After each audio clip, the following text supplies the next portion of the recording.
আধুনিক বিশ্বে soft power বলে একটা কথা আছে। যেমন আমাদের মা বোনেরা ঘরে বসে যে জি বাংলা স্টার জালসা যদি দেখে, তাহলে এটা হচ্ছে ইন্ডিয়ান সফট পাওয়ার। আমাদের যুবক তরুণ ছেলেপেলেরা যদি বলিউডের গান তাদের মুখে শোনা যায় বা বলিউডের সিনেমা যদি তারা দেখে, তাহলে এটা হচ্ছে ইন্ডিয়ান সফট পাওয়ার। সে নিজের অজান্তে গোলাম হয়ে যাচ্ছে সফট পাওয়ারের কারণে।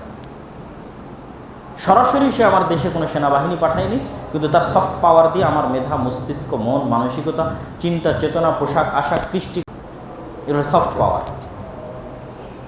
আধুনিক বিশ্বে বড় বড় রাষ্ট্ররা সফট পাওয়ার পেছনে কোটি কোটি টাকা খরচ করে।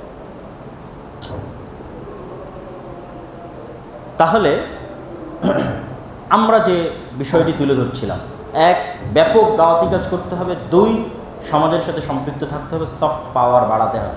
24-এর আন্দোলনের পরে, 5ই আগস্টের পরে এই পরিবেশ পরিস্থিতিতে যদি আপনি বলেন যে ব্যাপক দাওয়াতি কাজ, মানুষ হাসবে, বলবে আপনাদের মুখে আজীবন শুধু দাওয়াতি কাজই শুনে আসলাম, দাওয়াতি কাজ ছাড়া আপনাদের আর কিছু হবে না। কিন্তু আসলে দাওয়াতি চিন্তাধারা নবুয়তি চিন্তাধারা। এখন যদি আল্লাহ সুবহানাহু ওয়া তাআলা কোনো নবী পাঠাতেন, তো সেই নবী কি দিয়ে শুরু করতেন বলেন তো? কি দিয়ে শুরু করতেন? দাওয়াত দিয়ে শুরু করতেন। তো যেহেতু শেষ নবী এসেছে, আর কোনো নবী আসবে না, তো নবীর উম্মত কি করবে? কুনতুম খায়রা উম্মাতিন উখরিজাত লিন-নাস তা'মুরুনা বিল মা'রুফ ওয়া তানহাউনা আনিল মুনকার। নবীর উম্মতেরও কাজ দাওয়াত দেওয়া। তা আপনি বলবেন এতদিন দাওয়াত দিচ্ছি, বিজয় নাই কেন? ঠিক আছে, 900 বছর দাওয়াত দিয়ে নূহ আলাইহিস সালাতু ওয়াস সালাম বিজয় হতে পারেননি, সেটা ভিন্ন কথা। কিন্তু আমরা তো নূহ আলাইহিস সালাতু ওয়াস সালামের মতো দাওয়াত দিতে পারছি না। নূহ আলাইহিস সালাতু ওয়াস সালামের মতো ইখলাস নাই, মূসা আলাইহিস সালাতু ওয়াস সালামের মতো ইখলাস নাই, নূহ আলাইহিস সালাতু ওয়াস সালামের মতো সবর নাই, কৌশল নাই, উত্তম আচরণ নাই, নিঃস্বার্থ মনোভাব নাই। তাহলে না আমার দাওয়াতে বরকত হবে? আমি তো দাওয়াতি নবীদের মতো দিতে পারলাম না, তাহলে দাওয়াতে বরকত হবে কীভাবে? তো আমরা যে নবীদের মতো দাওয়াত দিতে পারছি না বা পারিনি, তার দু একটা উদাহরণ দেখেন। যেমন নিঃস্বার্থ দাওয়াত কাকে বলে? আমরা নিজেও, তাহলে আমরা নিজেও যখন, তো এরকম শত হাজারও আছে, আমরা নিজেও গত 15-16 বছর যতজনের কাছে গেছি, অথবা এখন যতজনের কাছে যাচ্ছে, কোথাও না কোথাও ন্যূনতম স্বার্থ আছে। এরকম সব আলেম ওলামা, ও 99%। কী স্বার্থ আছে? আমার এই কাজটা আটকে আছে, এটা করে দেন। আমার অমুককে ধরে নিয়ে গেছে, ছাড়িয়ে দেন। আমার অমুক জিনিসটা মাদ্রাসায় এটা হচ্ছে না, এই সমস্যা হয়েছে, এটা একটু সমাধান করে দেন। আমার জালসা একটু আপনার দরকার, আপনি একটু আসবেন। আমার অমুকের একটু চাকরি দরকার, একটু সুপারিশ করে দিবেন। মানে একজন যে যাবে নিঃস্বার্থভাবে, অনলি ফর ইসলাম, ইসলামের রিপ্রেজেন্টেটিভ হিসেবে, যে মূসা আলাইহিস সালাতু ওয়াস সালাম বা ইব্রাহিম আলাইহিস সালাতু ওয়াস সালাম বা নবীরা সবসময় রাষ্ট্রের টপ লেভেলে হিট করতেন নিঃস্বার্থভাবে, কোনো চাওয়া পাওয়া ছিল না। লা আসআলুকুম আলাইহি আজরা, আমার জন্য কিছু করে দিতে হবে এই মর্মে কোনো চাওয়া পাওয়া নাই। ইব্রাহিম আলাইহিস সালাতু ওয়াস সালাম নমরুদের কাছে গেছেন, তৎকালীন রাষ্ট্রপতি, রাষ্ট্রপ্রধান। মূসা আলাইহিস সালাতু ওয়াস সালাম ফেরাউনের কাছে গেছেন। মুহাম্মদ সাল্লাল্লাহু আলাইহি সাল্লাম আবু জাহাল, আবু লাহাবের কাছে গেছেন। শুরুই হয়েছে রাষ্ট্রপ্রধানকে হিট করার মাধ্যমে, কিন্তু নিঃস্বার্থ। আমি গিয়ে ডক্টর ইউনূসকে বললাম যে আপনার কাছে কিছু চাই না, তবে আপনার কল্যাণ চাইতে এসেছি। আল্লাহ এটা বলেছে, আল্লাহ রাসূল এটা বলেছে, এভাবে চালালে কল্যাণ হবে। এটা নিঃস্বার্থ দাওয়াত। কিন্তু আমরা কেউই কখনো কোথাও গিয়ে নিঃস্বার্থ দাওয়াত দিতে পারিনি। হয়তো আল্লাহ সুবহানাহু ওয়া তাআলার কোনো বান্দা থাকতে পারে, ইল্লা মান রাহিমা রাব্বি, যে করছে বা করবে। দুই,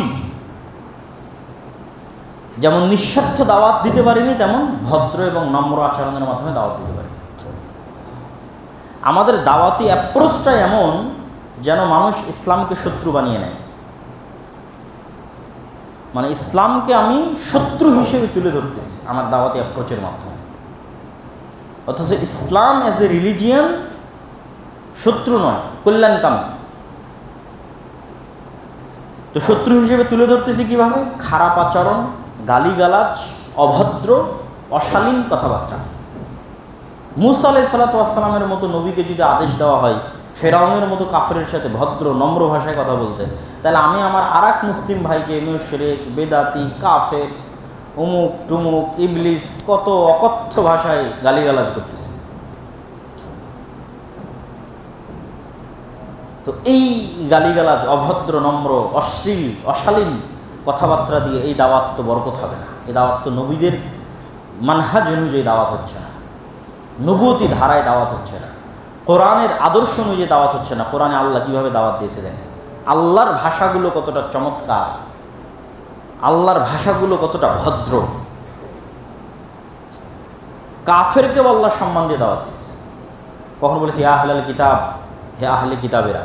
তো ইহুদি নাসারারা তারা তো যদি আল্লাহর নবীকে না মানে তাহলে তখন কাফের, কিন্তু তারপরে তাদেরকে তিনি বলছেন তোমরা হচ্ছে কিতাবের অধিকারী। ইহুদিদেরকে আল্লাহই অভিশপ্ত বলেছে কোরআনে, অথচ তাদেরকে কোথাও এই বলে ডাকেন নেই অভিশপ্তরা। ইয়া বানি ইসরাঈল আযকুরু নি'মাতি আল্লাতী আন'আমতু আলাইকুম, হে বানি ইসরাঈল। বানি ইসরাঈল তো সম্মানসূচক নাম। আবার যেখানে হয়তো কাফেরও বলেছেন সেখানেও সম্মানভাবে বলেছেন ইয়া আইয়ুহাল কাফিরুন। আইয়ুহা হচ্ছে সম্মান দেওয়া, মহোদয় বা সম্মানিত বা জনাব এই ধরনের শব্দের ক্ষেত্রে আইয়ুহা ব্যবহার। কিন্তু আমরা সেই আদর্শের জায়গা থেকে বিচ্যুত হয়ে নিম্নভাবে মানুষের সামনে ইসলামকে তুলে ধরতেছে। তাহলে এক নম্বর হচ্ছে ব্যাপক দাওয়াতি কাজ করতে হবে, নিঃস্বার্থভাবে দাওয়াতি কাজ করতে হবে, ভদ্র আচরণের মাধ্যমে দাওয়াতি কাজ করতে হবে, ধৈর্যের সাথে দাওয়াতি কাজ করতে হবে। দাওয়াতি কাজের কোনো বিকল্প আগেও ছিল না, আজও নাই, ভবিষ্যতেও থাকবে না। 2 নম্বর হচ্ছে সমাজ ও দেশের সাথে সম্পৃক্ত থাকা। আপনারা প্রত্যেকেই যারা ইসলামকে অনুসরণ করতে চান, ইসলামকে সমাজে বিজয়ী দেখতে চান, প্রত্যেক দল, সংগঠন, ব্যক্তি, প্রতিষ্ঠান, মসজিদ, মাদ্রাসা, তাদেরকে সমাজ থেকে ডিসকানেক্টেড হওয়া যাবে না। সমাজের মানুষের দুঃখ কষ্টের সাথে শতভাগ সম্পৃক্ত থাকতে হবে। আমাদের নবী মুহাম্মদ সাল্লাল্লাহু আলাইহি ওয়াসাল্লাম লেখকও ছিলেন না, গবেষকও ছিলেন না, কেননা তিনি লেখাও জানতেন না, পড়াও জানতেন না। তাহলে আমাদের মতো ঘরে বসে খুব গভীর স্টাডি, গবেষণা, লেখালেখি, বই, পুস্তক এগুলোর সাথে তার সম্পর্ক ছিল না। রাসূল সাল্লাল্লাহু আলাইহি ওয়াসাল্লামের সম্পর্ক কী ছিল? আল্লাহ তাকে সরাসরি ওহীর মাধ্যমে জ্ঞান দিতেন, 5 ওয়াক্ত সালাত আদায় করতেন, আর মানুষের সাথে সম্পৃক্ত থাকতেন। মানুষের সুখ, দুঃখ, কষ্ট, আনন্দ, হাসি, বেদনার সাথে সম্পৃক্ত থাকতেন। কার বাড়িতে মারা গেল, কে অসুস্থ, কার সমস্যায়, কে বিপদগ্রস্ত। কিন্তু আমরা আলেম ওলামার এটা থেকে হাজার হাজার মাইল দূরে। আমরা হয় মসজিদের মধ্যে আবদ্ধ, না হয় দার্সের মধ্যে, না হয় লেখালেখির মধ্যে, না হয় গবেষণার মধ্যে, না হয় ক্যামেরার সামনে অনলাইনে ভিডিও দেওয়ার মধ্যে, totally disconnected from the society. আর যখন আপনি সমাজ থেকে বিচ্ছিন্ন হবে তখন আমি ইসলামের সামগ্রিক রূপটা সমাজে তুলে ধরতে পারবেন না। এই জন্য আপনাকে সমাজের সাথে সম্পৃক্ত হয়েই মানুষকে পরিবর্তন করতে হবে। আপনার ব্যক্তিত্ব দিয়ে, আপনার আচরণ দিয়ে, আপনার ভালো ব্যবহার দিয়ে মানুষ দেখবে সে হচ্ছে ইসলামের রিপ্রেজেন্টেটিভ, ইসলামকে প্রতিনিধিত্ব করে। তো ইসলামকে প্রতিনিধিত্বকারী একজন ব্যক্তি যদি এত সুন্দর হতে পারে, এত অমায়িক হতে পারে, তাহলে ইসলাম কত সুন্দর। এইটা হচ্ছে সমাজে সফট পাওয়ার তৈরি করে। আধুনিক বিশ্বে সফট পাওয়ার বলে একটা কথা আছে। যেমন আমাদের মা বোনেরা ঘরে বসে যে জি বাংলা স্টার জালসা যদি দেখে, তাহলে এটা হচ্ছে ইন্ডিয়ান সফট পাওয়ার। আমাদের যুবক তরুণ ছেলেপেলেরা যদি বলিউডের গান তাদের মুখে শোনা যায় বা বলিউডের সিনেমা যদি তারা দেখে, তাহলে এটা হচ্ছে ইন্ডিয়ান সফট পাওয়ার। সে নিজের অজান্তে গোলাম হয়ে যাচ্ছে সফট পাওয়ারের কারণে। সরাসরি সে আমার দেশে কোনো সেনাবাহিনী পাঠায়নি, কিন্তু তার সফট পাওয়ার দিয়ে আমার মেধা, মস্তিষ্ক, মন, মানসিকতা, চিন্তা, চেতনা, পোশাক, আশাক, কৃষ্টি, এগুলো সফট পাওয়ার। আধুনিক বিশ্বে বড় বড় রাষ্ট্ররা সফট পাওয়ার পেছনে কোটি কোটি টাকা খরচ করে। তাহলে আমরা যে বিষয়টি তুলে ধরছিলাম, 1, ব্যাপক দাওয়াতি কাজ করতে হবে। 2, সমাজের সাথে সম্পৃক্ত থাকতে হবে, সফট পাওয়ার বাড়াতে হবে, ইসলামের পজিটিভ চেহারা মানুষের সামনে তুলে ধরতে হবে। 3, আমাদের যে ছোট ছোট প্রতিষ্ঠানগুলো আছে এই ছোট ছোট প্রতিষ্ঠানগুলোতে সত্যবাদিতা, ন্যায়পরায়ণতা এবং ইনসাফ প্রতিষ্ঠা করতে হবে, যেটা দিয়ে আলোচনা শুরু করেছিলাম, যেন ওই ছোট্ট ছোট্ট প্রতিষ্ঠান থেকে আল্লাহ বিজয় দান করেন। একটা ছোট্ট মসজিদ থেকেও আল্লাহ রাষ্ট্র ক্ষমতা দিয়ে দিতে পারে, একটা ছোট্ট মাদ্রাসা থেকেও আল্লাহ রাষ্ট্র ক্ষমতা দিয়ে দিতে পারে, একটা ছোট্ট দল সংগঠন থেকেও আল্লাহ রাষ্ট্র ক্ষমতা দিয়ে দিতে পারে, যদি ওটার অভ্যন্তরে ন্যায়পরায়ণতা, সত্যবাদিতা প্রতিষ্ঠিত হয়। আল্লাহ সুবহানাহু ওয়া তাআলার সত্যবাদী এবং ন্যায়পরায়ণ হওয়ার গুণের সাথে কানেক্টেড হয়। এই ন্যায়পরায়ণতা জিনিসটা আরেকটু যদি এক্সপ্লেন করি, যেমন হয়তো মা এবং বোনেরা আছে, তারা বলবে যে আমাদের জন্য তো এখানে কিছু শিক্ষণীয় থাকলো না, সবই তো রাষ্ট্র দেশকেন্দ্রিক আলোচনা হচ্ছে। না, এখানে প্রত্যেকের জন্য শিক্ষা আছে।